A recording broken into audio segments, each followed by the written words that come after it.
Good day, this is Dimitri Lascaris coming to you from South Lebanon on June 6, 2026 for Reason to Resist.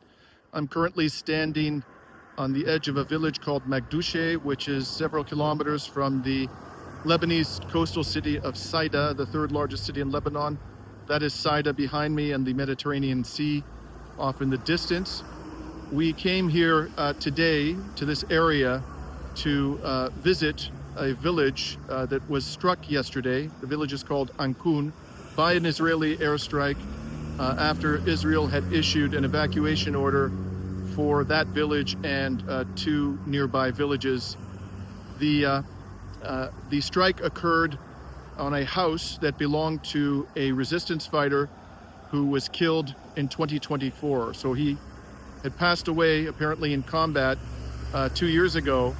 And the Israelis struck the house, I imagine the purpose being to punish the family for the armed resistance of the young man who was killed in 2024.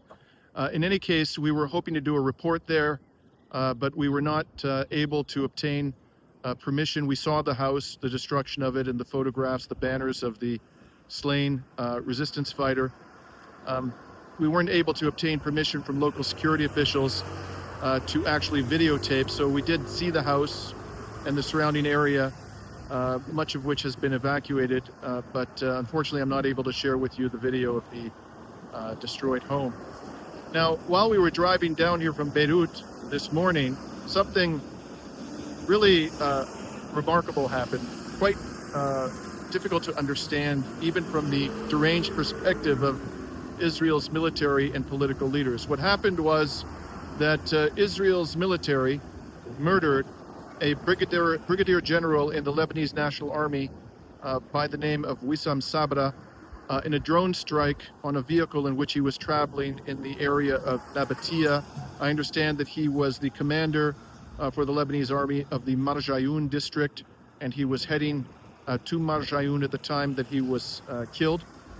They also killed in that drone strike, the Israelis, a captain in the Lebanese National Army by the name of Elie Khoury, and apparently they killed a junior soldier as well.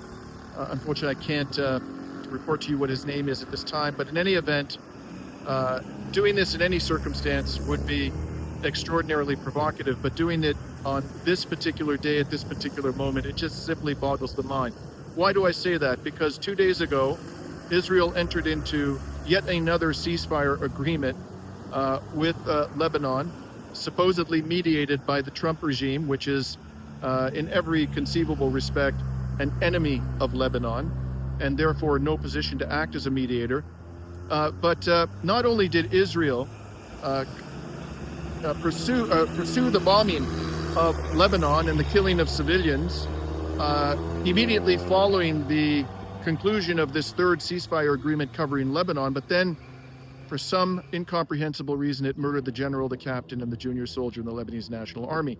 Yesterday, following the announcement that the Lebanese government had agreed to this ceasefire, which by the way didn't require the Israelis to stop destroying infrastructure in Lebanon, didn't require them to withdraw from Lebanon, didn't even require them to stop shooting unconditionally, but said they would only stop shooting if Hezbollah stopped shooting.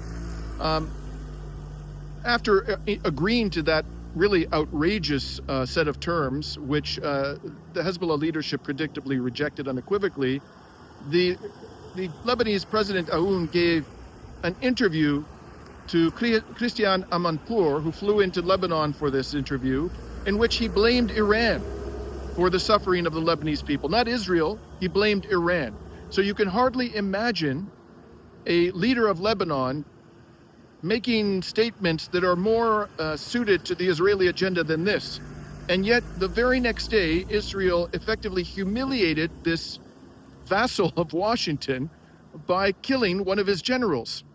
And let's recall that the Lebanese National Army has done essentially nothing to defend the country's sovereignty during the genocidal rampage of Israel, not only in Palestine, but here in South Lebanon, where I'm currently situated. The general was assassinated, I think, about 15, 20 kilometers from here.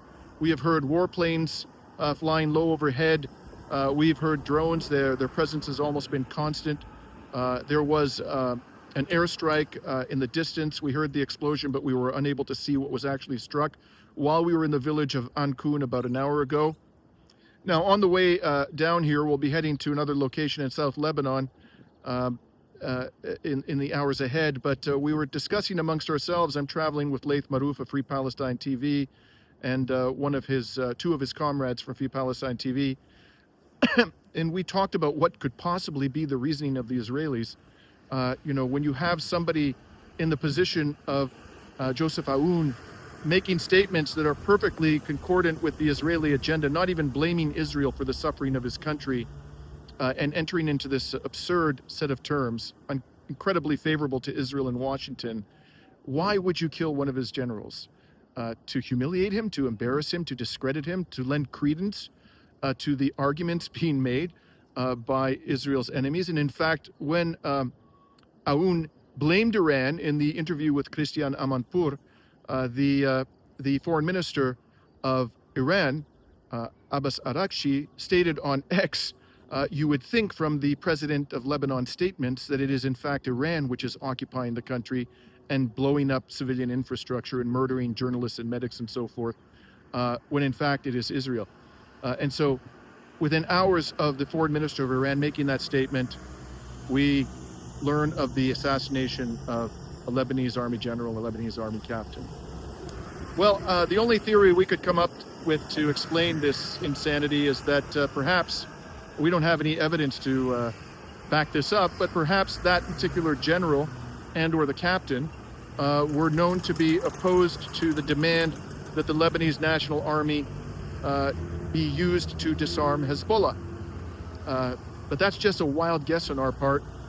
Your guess is as good as ours at this stage. Maybe we'll learn more about the possible thinking behind this act of murder. But we shouldn't exclude the possibility that there really was no logic behind it at all. It was just blind rage and murderous bloodlust.